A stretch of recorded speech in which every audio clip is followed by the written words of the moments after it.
Hey gang, pose of the week, and this is week 4 of our 4-part series on working through chaturanga, up dog, down dog, avoiding shoulder irritation and creating strength and stability at the shoulder.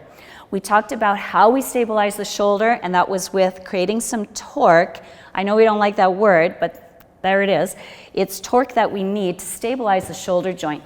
We're doing that by external rotation at the shoulder. When we plant the palms, we want to be energizing this way, not this way. So let's carry on. Remember that we want to keep the shoulders energized and stabilized that way, and we want to stay in the tunnel throughout. Hands on the mat. Let's come into upper push-up position. Right away, I want to actually develop a habit of dialing my hands away from each other. And this is not about my hands, it's about the shoulder joint, in fact. So that's how I get my shoulders stable. From here, I'll bring my heart out over my hands and pushing through my toes. So this is a good practice, whether or not you're going to actually do chaturanga with your knees lifted like this, or if you're going to put them down, you're still practicing right here. If you feel like this is too much, last week's session might be better for you. But take your heart out over your hands. Now come and hover. See if you can maintain this. If not, simply bring your knees down, but keep your elbows tucked and your arms energized. Coming down to your tummy. Inhale, dial the hands away from each other as you lift the heart. So you keep giving the same cues. It's always dial your hands away from each other because that's external rotation at the shoulder and that's keeping you in the tunnel.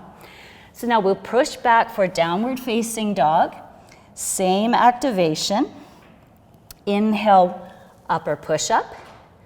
Exhale, let's lower the knees. Dial the hands away from each other as we move the heart forward and down. Inhale. Exhale, press back.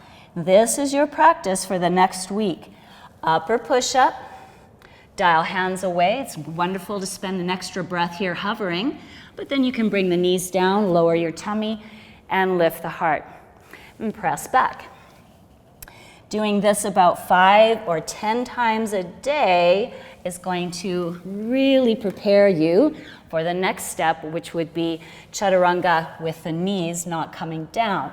So I know people demonstrate it that way all the time, and your teacher probably is able to do that without any irritation at the shoulder, but there's absolutely no reason that everybody should be able to do that. It takes years of practice, so give yourself a chance to practice. Let's get our shoulders stronger and stable before we irritate them, and that can be really difficult to work through in your practice. So I'd love to see you have success with this.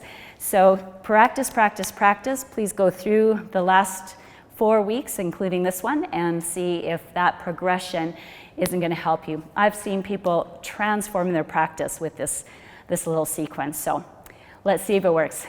Thanks for joining. Bye for now.